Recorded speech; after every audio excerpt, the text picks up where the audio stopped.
Welcome to Jyotiba TV news. ముందుగా headlines చూద్దాం.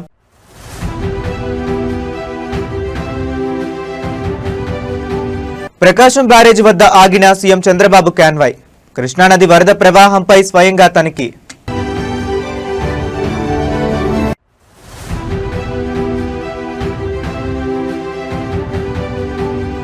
పులివెందులలో తీవ్ర రాజకీయ ఉద్రిక్తత. హోరెత్తిన వైఎస్ఆర్సీపీ నిరసన ర్యాలీ.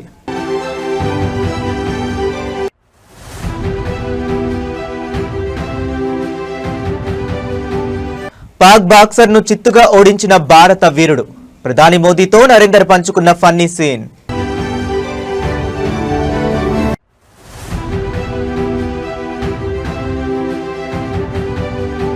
దివంగత పెద్ది సుదర్శన్ రెడ్డి కుటుంబాన్ని పరామర్శించిన బీఆర్ఎస్ అధినేత కేసీఆర్. విజయవాడలో జరిగిన ప్రపంచ ఆదివాసీ దినోత్సవంలో పాల్గొని తిరుగు ప్రయాణమైన ఆంధ్రప్రదేశ్ ముఖ్యమంత్రి నారా చంద్రబాబు నాయుడు ప్రకాశం బ్యారేజీ వద్ద తన కాన్వాయ్ను కొద్దిసేపు ఆపారు. బ్యారేజ్ వద్ద కృష్ణానది నీటి ప్రవాహాన్ని ఎగువ నుంచి వస్తున్న ఇన్ఫ్లోను ఆయనే స్వయంగా పరిశీలించారు. ఈ సందర్భంగా నీటిపారుదల శాఖ అధికారుల నుంచి నీటి నిల్వలు, కాలువలకు విడుదల చేస్తున్న నీటి వివరాలను అడిగి తెలుసుకున్నారు. పట్టిసీమ ఎత్తిపోతల పథకం ద్వారా ఈ సీజన్లో ఇప్పటి వరకు ఏకంగా 17.52 టీఎంసీల గోదావరి నీటిని కృష్ణానదికి విజయవంతంగా తరలించినట్లు అధికారులు ముఖ్యమంత్రికి వివరించారు. ఎగువ నుంచి భారీగా వస్తున్న వరద ప్రవాహాల కారణంగా గోదావరి నది నుంచి ఇప్పటి వరకు 521 టీఎంసీల నీరు సముద్రంలో కలిసినట్లు అధికారులు వెల్లడించారు. పట్టిసీమ ద్వారా సమృద్ధిగా గోదావరి జలాలు వస్తున్న నేపథ్యంలో కృష్ణా డెల్టాలోని పంటలకు వివిధ కాలువల ద్వారా నీటిని విడుదల చేస్తున్నామని సీఎం చంద్రబాబు తెలిపారు. ప్రస్తుతం కృష్ణా తూర్పు ప్రధాన కాలువ నుంచి 3,928 క్యూసెక్కులు, పశ్చిమ ప్రధాన కాలువ నుంచి 3,115 క్యూసెక్కులు, గుంటూరు ఛానల్ నుంచి 115 క్యూసెక్కులు, మొత్తం కాలువలకు కలిపి 7,158 క్యూసెక్కుల నీటిని సమర్థవంతంగా సరఫరా చేస్తున్నారు. పంట కాలువలకు నిరంతరం నీరు అందిస్తూ రైతాంగానికి ఇబ్బంది లేకుండా చూడాలని అధికారులను సీఎం ఆదేశించారు.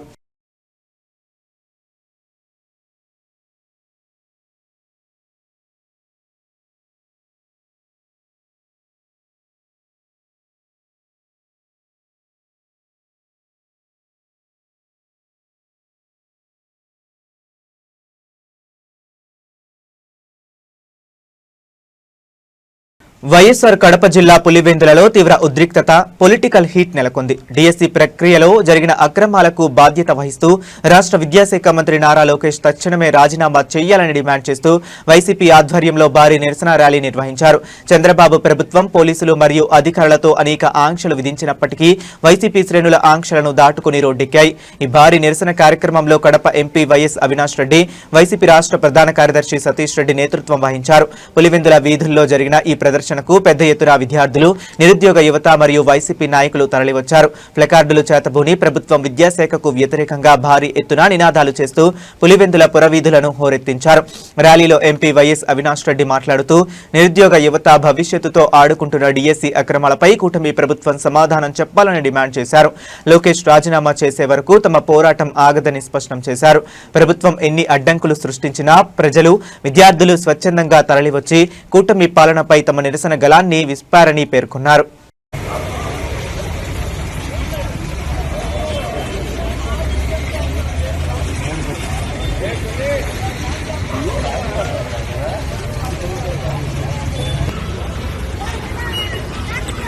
ర్యాలీ చేయొద్దని ఇచ్చారు మా ఎమ్మెల్యే గారికి నోటీసు. మేము కార్యకర్తలు వచ్చాం ఆఫీసుకి, టిఫిన్లో భోజనాలు పెట్టుకున్నాం,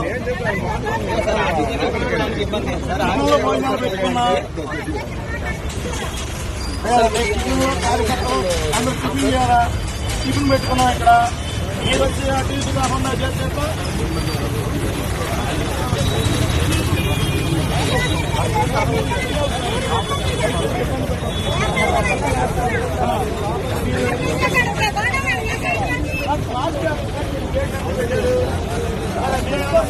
అంటే పార్టీ కాబట్టి ఎవరు రాకూడదా?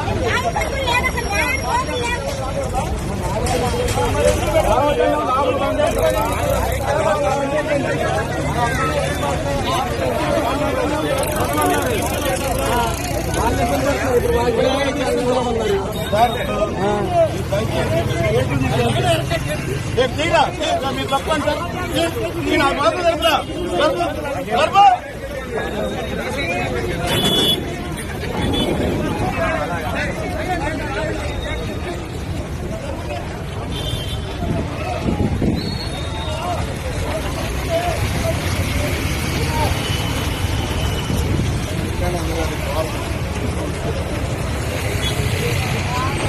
రింగ్లో ప్రత్యర్థులను పంచులతో దిగ్బంధించే భారత బాక్సింగ్ స్టార్ కామన్వెల్త్ మోడలిస్ట్ నరేందర్ బేర్వాల్ ఇటీవల ప్రధాని నరేంద్ర మోదీని కలిసిన సందర్భంగా ఒక వినోదాత్మక సంఘటనను పంచుకున్నారు.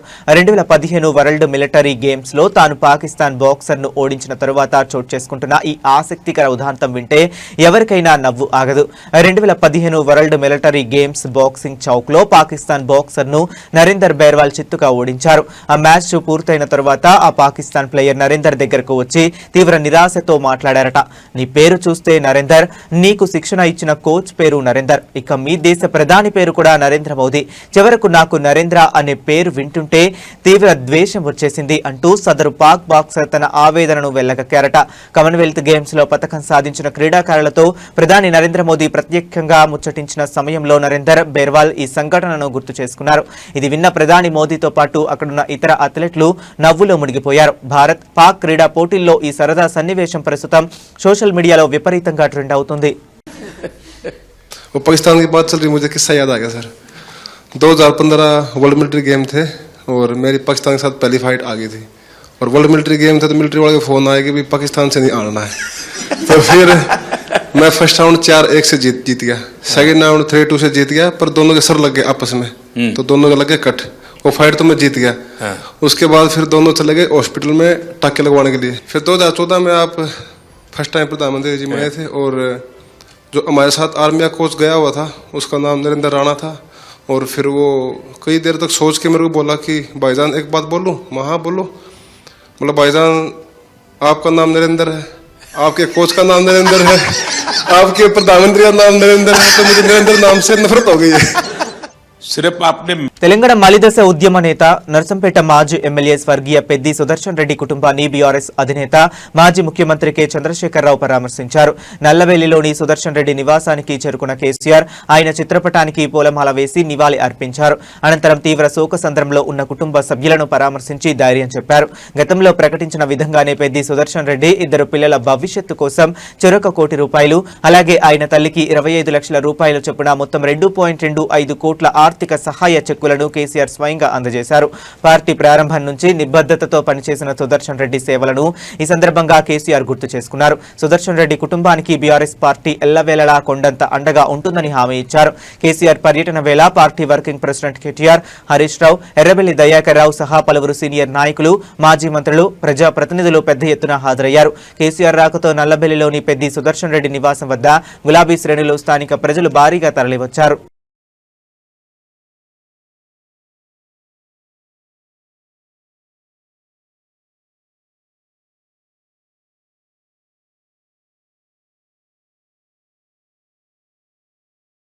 విశాఖపట్నంలో తీవ్ర ఉద్రిక్త వాతావరణం నెలకొంది. డిఎస్సీ ప్రక్రియలో అవకతవకలు జరిగాయంటూ విద్యాశాఖ మంత్రి నారా లోకేష్ రాజీనామాకు డిమాండ్ చేస్తూ వైసీపీ పిలుపునిచ్చిన రాష్ట్ర వ్యాప్త నిరసన ర్యాలీలకు పోలీసులు అడ్డుకుంటున్నారు. విశాఖ దక్షిణ నియోజకవర్గ పరిధిలోని జగదాంబ జంక్షన్ వద్ద పోలీసులు భారీగా మోహరించడంతో తీవ్ర అలజడి రేగింది. వైసీపీ నేతలు, కార్యకర్తలు పెద్ద ఎత్తున ర్యాలీగా బయలుదేరడానికి సిద్ధమవగా ప్రదర్శనలకు ఎలాంటి అనుమతి లేదంటూ పోలీసులు వారిని అడ్డుకున్నారు. జగదాంబ సెంటర్ కు వెళ్లే దారులన్నింటినీ ముళ్ల కంపలు, బారికేడ్లతో దిగ్బంధించారు. ర్యాలీలో పాల్గొనేందుకు వస్తున్న నాయకులను, ముందస్తుగా పలువురు కీలక నేతలను పోలీసులు అదుపులోకి తీసుకున్నారు. రహదారులపై మోహరించిన పోలీసులతో వైసీపీ శ్రేణులు తీవ్ర వాగ్వాదానికి దిగాయి. నిరుద్యోగుల భవిష్యత్తు కోసం శాంతియుతంగా నిరసన తెలియజేస్తుంటే ప్రభుత్వం పోలీసుల బలగాలతో అణిచివేసే కుట్ర చేస్తుందని వైసీపీ నేతలు మండిపడుతున్నారు. ఎక్కడికక్కడ బారికేడ్లు ఏర్పాటు చేయడంతో వాహనాల రాకపోకలకు తీవ్ర అంతరాయం ఏర్పడి జగదాంబ జంక్షన్ పరిసరాలు తీవ్ర ఉద్రిక్తంగా మారాయి. పరిస్థితి మరింత వికటించకుండా విశాఖ పోలీసులు అదనపు బలగాలను రంగంలోకి దించారు.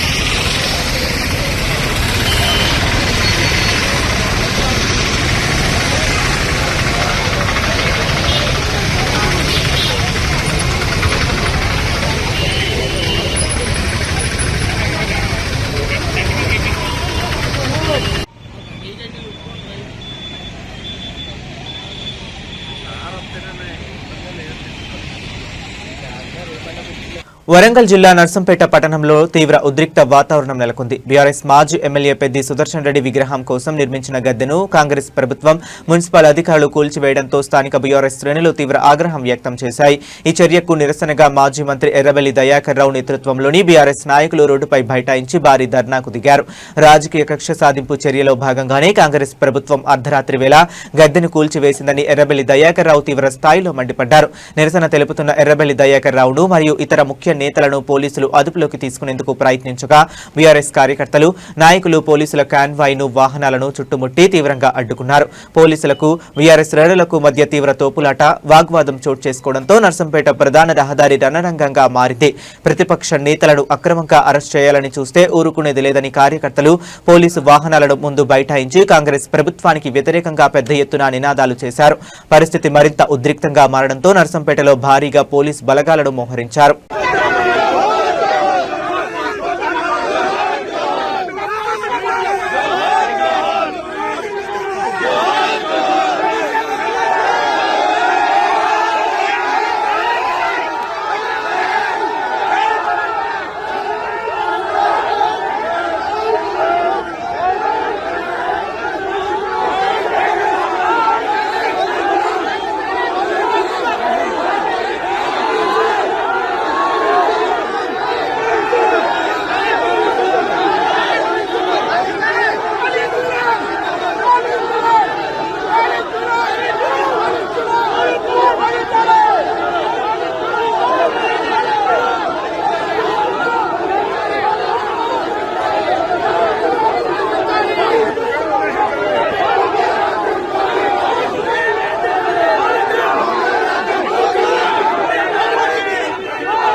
వరంగల్ జిల్లా నల్లబెల్లి వైపు బీఆర్ఎస్ అధినాయకత్వం కదిలింది. ఇటీవల అకాల మరణం చెందిన నర్సంపేట మాజీ ఎమ్మెల్యే, బీఆర్ఎస్ సీనియర్ నేత స్వర్గీయ పెద్ది సుదర్శన్ రెడ్డి సంతాప సభలో పాల్గొనేందుకు పార్టీ వర్కింగ్ ప్రెసిడెంట్ కేటీఆర్, మాజీ మంత్రి హరీష్ రావు హైదరాబాద్ నుంచి ప్రత్యేకంగా నల్లబెల్లికి బయలుదేరారు. బీఆర్ఎస్ ముఖ్య నేతలతో కలిసి వారు ఈ కార్యక్రమంలో పాల్గొన్నారు. నల్లబెల్లిని పెద్ది సుదర్శన్ రెడ్డి స్వగృహం వద్ద ఏర్పాటు చేసిన సంతాప సభకు కేటీఆర్, హరీష్ రావు హాజరై ఆయన చిత్రపటానికి పూలమాలలు వేసి ఘనంగా నివాళి అర్పించారు. తెలంగాణ ఉద్యమం నాటి నుంచి నమ్మకమైన భాగస్వామిగా పార్టీ బలోపేతంలో పెద్ది సుదర్శన్ రెడ్డి అందించిన అసమాన సేవలను ఈ సందర్భంగా గుర్తు చేసుకున్నారు. సంస్కరణ సభ అనంతరం శోకసంద్రంలో ఉన్న సుదర్శన్ రెడ్డి కుటుంబ సభ్యులను పరామర్శించి వారికి ఆత్మీయ ధైర్యాన్ని అందించనున్నారు.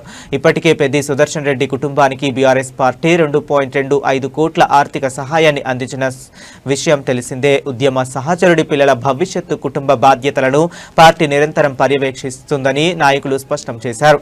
కేటీఆర్, హరీష్ రావు రాకతో ఉమ్మడి వరంగల్ జిల్లాకు చెందిన గులాబీ ప్రజాప్రతినిధులు, మాజీ ఎమ్మెల్యేలు మరియు వేలాది మంది కార్యకర్తలు నల్లబెల్లికి తరలివచ్చారు.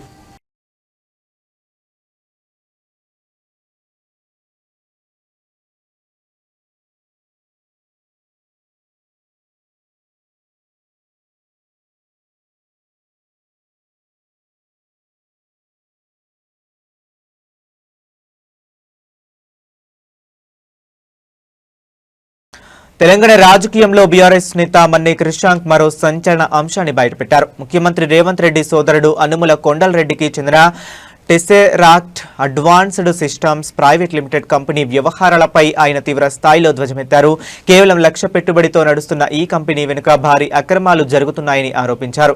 ఏరోస్పేస్ అండ్ డిఫెన్స్ సిస్టమ్ తయారీ రంగానికి చెందినదిగా చెప్పుకుంటున్న టెసెరాక్ట్ కంపెనీకి అసలు డిఫెన్స్ ఉత్పాదకతకు కావలసిన డిపిఐఐటి లైసెన్సే లేదని క్రిషాంక్ వెల్లడించారు. లైసెన్స్ లేకుండా అసలు ఎలాంటి వస్తువులు మ్యానుఫ్యాక్చరింగ్ చేయకుండానే ఈ కంపెనీ ఖాతాల్లోకి ఏకంగా ₹1 కోటి ఫారెన్ ఎక్స్చేంజ్ ఆర్నింగ్ ఎలా వచ్చాయని ఆయన ప్రశ్నించారు.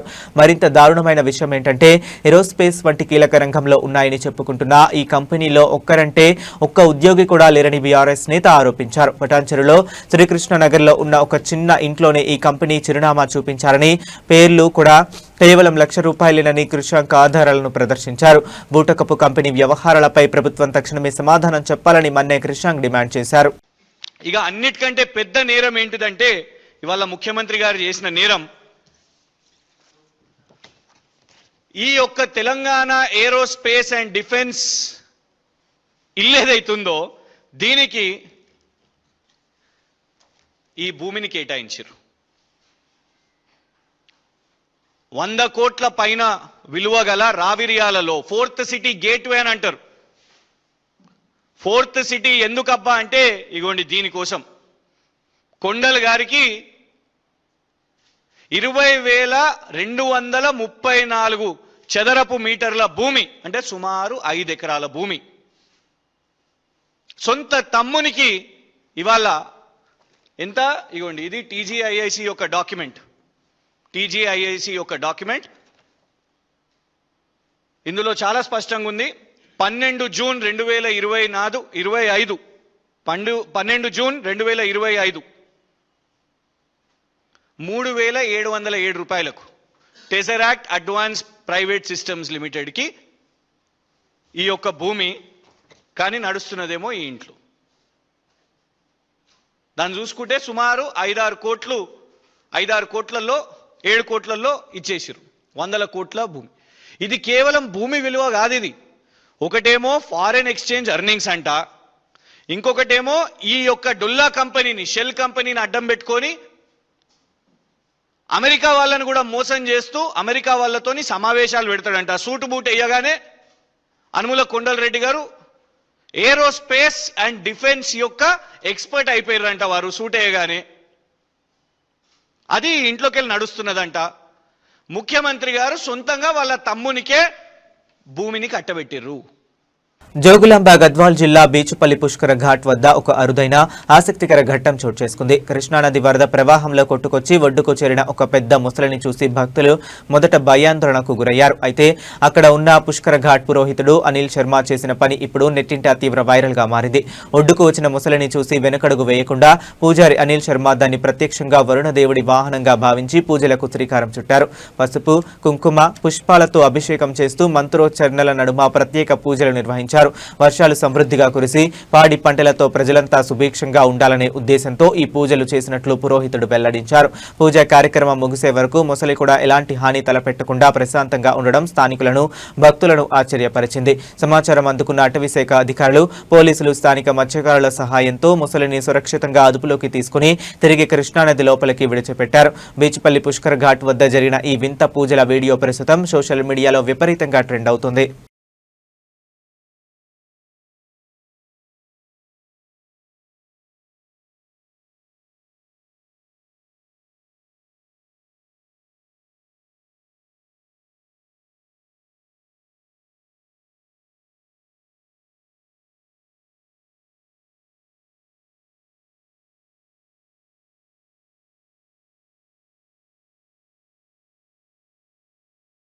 మేడ్చల్ టీజీఎస్ఆర్టీసీ బస్ డిపో పరిధిలో ఒక అభినందనీయమైన ఘటన చోటు చేసుకుంది. బస్సులో ప్రయాణిస్తున్న ఒక ప్రయాణికుడు తన విలువైన వస్తువులతో కూడిన బ్యాగ్ను సీటుపైనే మరచిపోగా దిగిపోయి దాన్ని గమనించిన డిపో కండక్టర్ సిబ్బంది తమ నిజాయితీని చాటుకున్నారు. వెంటనే ఆ బ్యాగ్ను సురక్షితంగా ప్రయాణికుడికి అప్పగించి అందరి ప్రశంసలు అందుకున్నారు. ప్రయాణం ముగిసిన తర్వాత బస్సును తనిఖీ చేస్తున్న సమయంలో కండక్టర్ కంట ఈ బ్యాగ్ పడింది. అందులో విలువైన వస్తువులు మరియు పత్రాలు ఉన్నట్లు గుర్తించిన కండక్టర్ ఏమాత్రం ఆలస్యం చేయకుండా విషయాన్ని మేడ్చల్ డిపో అధికారుల దృష్టికి తీసుకువెళ్లారు. ప్రయాణికులు ఆందోళన చెందుతున్నారని భావించి బ్యాగ్లోని ఆధారాల ద్వారా బాధితుడి సమాచారం సేకరించారు. సమాచారం అందుకుని డిపోకు చేరుకున్న ప్రయాణికుడికి అధికారులు కండక్టర్ సమక్షంలో ఆ బ్యాగ్ను భద్రంగా అందజేశారు. పోయిందనుకున్న తన విలువైన బ్యాగ్ తిరిగి దక్కడంతో ప్రయాణికుడు తీవ్ర ఆనందం వ్యక్తం చేస్తూ మేడ్చల్ డిపో కండక్టర్ మరియు ఆర్టీసీ సిబ్బంది నిజాయితీకి ప్రత్యేక ధన్యవాదాలు తెలిపారు. మేడ్చల్ టీజీఎస్ ఆర్టీసీ సిబ్బంది చేసిన ఈ మంచి పనికి డిపో ఉన్నతాధికారులు మరియు ప్రయాణికులు హర్షం వ్యక్తం చేస్తున్నారు. నేను ప్రశాంత్, నేను సాఫ్ట్వేర్ ఇంజనీర్ చేస్తాను. నిన్న రాత్రి నేను ఇంటికి పోయే దారిలో కేబిఎస్పీ టు ప్యాట్ని టికెట్ తీసుకున్నాను. నేను 1:15కి కేబిఎస్పీలో బస్ ఎక్కాను. 1:45కి ప్యాట్నీలో దిగే సమయంలో నేను బ్యాగ్ మర్చిపోయాను బస్సులో. సో నేను జేబీఎస్లో ఉన్న దానికి ఎంక్వైరీకి పోయాను, ఇక్కడికి వెళ్ళాను. కాకపోతే ఇక్కడ కూడా పోలీస్ స్టేషన్లో కూడా కంప్లైంట్ ఇచ్చాను. కాకపోతే మార్నింగ్ సార్ వాళ్ళు entire department driver and conductor గారు ఫోన్ చేసేసి మీది ఇక్కడ మాకు వచ్చేసిందని చెప్పేసి డిపోలో హ్యాండ్ ఓవర్ చేశారు, మేడ్చల్ డిపోలో. సో ఇవాళ మాకు వచ్చేసాక చూసుకుంటే మాకు అన్ని రకాల ఏమేమైతే బ్యాగులో ఉన్నాయో, ల్యాప్టాప్, 2 lakhs ప్లస్ క్యాష్, అన్ని రకాల వస్తువులు మాకు హ్యాండ్ ఓవర్ చేశారు. ఇలా చేసినందుకు డ్రైవర్ గారికి, కండక్టర్ గారికి, సిఐ సార్ గారికి, ఎంటైర్ స్టాఫ్కి ధన్యవాదాలు తెలుసు. నాది Medchal depot sir. 215 night out service duty చేస్తుండగా పటేల్ కూడా టు సికింద్రాబాద్ స్టేషన్ వెళ్తుండగా ఒక ప్యాసింజరు ప్రమోద్ అనే ప్రశాంత్ అనే వ్యక్తి నా బస్సులో 1:15 అర్ధరాత్రి 1:15 సమయంకు ఎక్కారు. కేపీహెచ్బి టు ప్యాట్నీ వరకు ఆ యొక్క బ్యాగు మర్చిపోయారు. మేము రిటర్న్లో వస్తుండగా బ్యాగ్ చూసేసరికి మా దగ్గర పెట్టుకొని తెల్లారి మార్నింగ్ మా డిపో మేనేజర్ గారికి మరియు సిఐ గారికి ఇంటిమేషన్ ఇచ్చాము. మార్నింగ్ ఇన్కమింగ్ అయినాక మా సిఐ గారి సమక్షంలో, ఏడీసీ గారి సమక్షంలో, విజిలెన్స్ అధికారుల సమక్షంలో ఆ యొక్క బ్యాగు, క్యాష్ 2 lakhs, మళ్ళీ ల్యాప్టాప్, ఇతర సామాగ్రి, వాచ్, ఇవి 2 పర్సులు, ఇవన్నీ హ్యాండ్ ఓవర్ చేయడం జరుగుతుంది. హైదరాబాద్ బులియన్ మార్కెట్లో బంగారం, వెండి కొనుగోలుదారులకు కాస్త ఉపశమనం లభించింది. గత కొన్ని రోజులుగా హెచ్చుతగ్గులకు లోనవుతున్న పసిడి వెండి ధరలు ఇవాళ స్వల్పంగా తగ్గుముఖం పట్టాయి. రానున్న పండుగలు, శుభకార్యాల సీజన్కు ముందు ధరలు తగ్గడంతో వినియోగదారులు ఆనందం వ్యక్తం చేస్తున్నారు. హైదరాబాద్ ప్రధానంగా 24 క్యారెట్ల 10 గ్రాముల మేలైన బంగారం ధర 380 తగ్గి ప్రస్తుతం 1,50,970 రూపాయలకు చేరుకుంది. అదేవిధంగా ఆభరణాల తయారీకి ఉపయోగించే 22 క్యారెట్ల 10 గ్రాముల పసిడి ధర 350 మేర తగ్గి 1,39,300 వద్ద పలుకుతుంది. దేశీయ, అంతర్జాతీయ మార్కెట్ ప్రభావంతో పసిడి ధరల్లో ఈ మార్పు నమోదైంది. మరోవైపు వెండి ధర కూడా కొనుగోలుదారులకు పెద్ద ఊరటనిచ్చింది.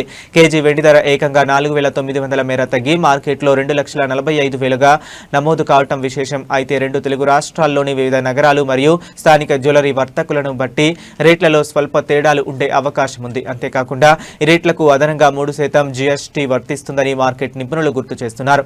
బంగారం, వెండి కొనుగోలు చేయాలనుకునే వారికి ఈ ధరల తగ్గుదల మంచి అవకాశంగా మారింది.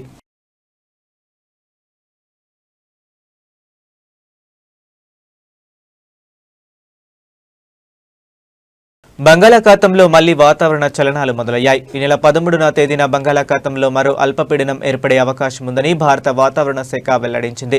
దీని ప్రభావంతో ఇవాల్టి నుంచి శనివారం వరకు కోస్తాంధ్ర, రాయలసీమ వ్యాప్తంగా అక్కడక్కడ వర్షాలు కురిసే అవకాశం ఉందని అధికారులు తెలిపారు.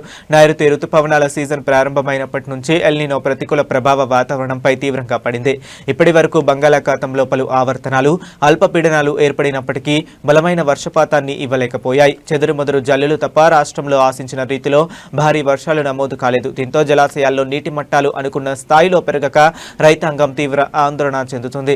ఈ నేపథ్యంలో ఈ నెల 13న ఏర్పడబోయే అల్పపీడనమైన నైరుతి రుతుపవనాల్లో చురుకుదనాన్ని తీసుకొస్తుందా లేదా అని వాతావరణ నిపుణులు, రైతులు ఉత్కంఠగా గమనిస్తున్నారు. ఈసారి అల్పపీడనం బలపడి కోస్తా మరియు రాయలసీమ జిల్లాల్లో విస్తారంగా వర్షాలు కురిస్తేనే ఖరీఫ్ పంటలకు ఊరట లభిస్తుందని వ్యవసాయ రంగ నిపుణులు భావిస్తున్నారు.